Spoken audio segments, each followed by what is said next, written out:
आज हम लोग डिस्कस करेंगे फीटल सर्कुलेशन के बारे में कि कैसे फीटल सर्कुलेशन वेरी करता है फ्रॉम द एडल्ट सर्कुलेशन। सबसे पहले बात करेंगे कि ऐसा क्या डिफरेंस होता है एडल्ट के सर्कुलेशन में और फीटल सर्कुलेशन के बीच में डिफरेंस क्या होता है। सबसे पहली बात तो एडल्ट में सोर्स ऑफ ऑक्सीजन होता कौन है। एडल्ट में तो लंग से ऑक्सीजन आता है ना, बट जब फीटल में जब बेबी अंदर होता है तो उसमें सोर्स ऑफ ऑक्सीजन कौन होता है, प्लेसेंटा होता है। और फीटल लाइफ में बात करें, फीटल लाइफ में लंग का कोई रोल नहीं रहता, लंग कोलैप्स रहते हैं।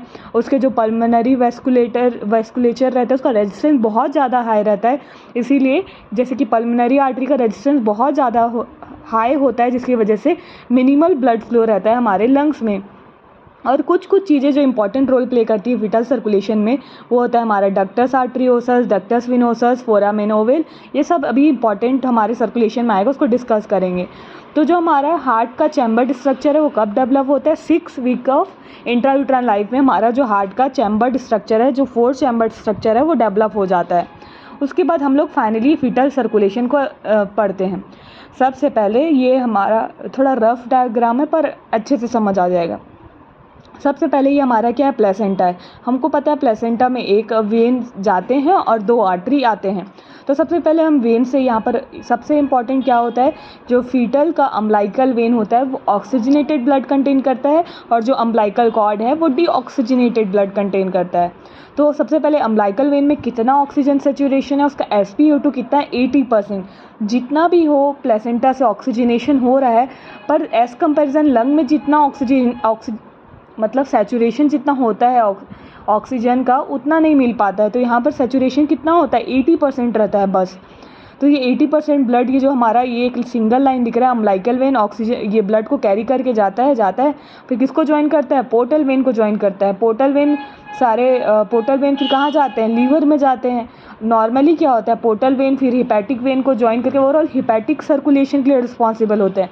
पर फीटल में क्या होता है, हमारा मेन एम होता है कि हमको ब्लड हमारे वाइटल्स ऑर्गन, हार्ट, ब्रेन को ज़्यादातर सप्लाई करना है। हमको यहाँ लीवर में टाइम वेस्ट नहीं करना है। तो ओवरऑल हमारी बॉडी में फीटल की लाइफ में क्या होता है सिस्टम, लीवर को बाईपास कर दिया जाता है, लीवर में टाइम वेस्ट नहीं किया जाता है। और लीवर को किसके थ्रू बाईपास किया जाता है, ये जो स्ट्रक्चर है इसको क्या बोलते हैं, डक्टस विनोसस बोलते हैं। फिर मतलब पोर्टल वेन को ज्वाइन किया और लीवर को बाईपास कर दिया, फिर ये ज्वाइन कर लेता है इन्फीरियर वेना केवा। हमको पता है जो हमारे राइट एट्रियम है उसमें इन्फीरियर वेना केवा ओपन होता है, superior vena cava upper body से ब्लड लाता है, इन्फीरियर वेना केवा हमारा लोअर बॉडी से ब्लड लेके आता है। तब ये इन्फीरियर वेना केवा में जो ये ऑक्सीजनेटेड ब्लड आ रहे हैं, साथ में लोअर लिम्ब के डीऑक्सीजनेटेड ब्लड भी आ रहे हैं। तो ओवरऑल यहाँ पर ऑक्सीजन सेचुरेशन ब्लड में कम होकर कितना हो गया, 70%। पर फिर भी ये ऑक्सीजन तो है इसमें।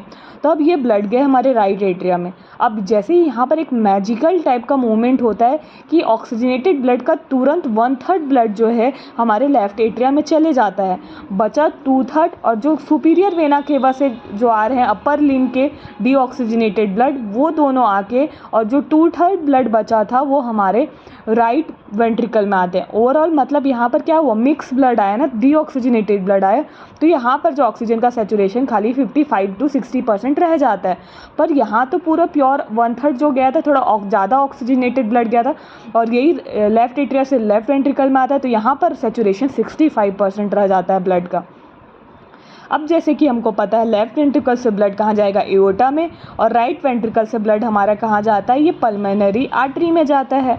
तो सबसे पहले जो ये लेफ्ट वेंट्रिकल का ब्लड है एओर्टा में जाएगा। फिर आर्च ऑफ एओर्टा में क्या क्या ब्रांचेस होते हैं, ब्रेकियोसिफेलिक, कोरोनरी और हमारे सब क्लेवियन होता है जो कि upper limb, head and neck, ये सबको सप्लाई करेंगे। तो यहाँ पर एक क्या स्पेशल चीज़ होता है कि जो फीटल सर्कुलेशन में क्या होता है, जो upper part of the body होती है वो कंपैरेटिवली ऑक्सीजनेटेड ब्लड रिसीव करती है as comparison to lower body जो हमारा डीऑक्सीजनेटेड ब्लड रिसीव करती है। इसको भी आगे देखेंगे कैसे। जैसे आर्च ऑफ एओर्टा में ऑक्सीजनेटेड ब्लड गया और ये बाकी बॉडी को सप्लाई कर दिया। पर जो हमारा अब ये जो राइट वेंट्रिकल में जहाँ पर ये SVC और ये दोनों के ब्लड को कंटेन कर रहा था, ये हमारा पल्मोनरी आर्टरी के थ्रू जाएगा ब्लड। अब जैसे नॉर्मली क्या होता था एडल्ट में, पल्मोनरी आर्टरी जाता था लंग्स में, लंग ऑक्सीजनेट करके पल्मोनरी वेन के थ्रू लेफ्ट एट्रियम में वापस भेज देता था। पर फीटल सर्कुलेशन में ऐसा नहीं होता है। फीटल सर्कुलेशन में जो ये पल्मोनरी वैस्कुलेचर है उसका तो रेजिस्टेंस बहुत ज़्यादा हाई है, तो ये लंग्स तो कोलैप्स हैं, तो ब्लड तो यहाँ नहीं जाएगा। तो यहाँ पर एक पल्मोनरी आर्टरी को और ये जो एओर्टा को कनेक्ट करने वाला जो होता है उसको बोलते हैं हम लोग डक्टस आर्टेरियोसस। तो अब क्या होंगे, इधर तो लंग्स को तो बाईपास कर देगा, पर जो ये राइट वेंट्रिकल से जो ब्लड आ रहे थे वो अब कहाँ जाएंगे, हमारे एओर्टा के पास चल देंगे। और ये जो डक्टस वेनोसस होता है सब क्लेवियन के पास में ही होता है। तब यहाँ से क्या हो गया, हमारे ब्लड का फिर से मिक्सिंग हो गया। इधर हमारे अपर लिम्ब और हेड एंड नेक को तो ब्लड सप्लाई हो चुके थे जो ऑक्सीजनेटेड थे, पर अब इसके बाद जो ब्लड का सप्लाई होगा डिसेंडिंग एओर्टा के थ्रू लोअर लिम्ब वगैरह को, वो कैसा होगा, डीऑक्सीजनेटेड।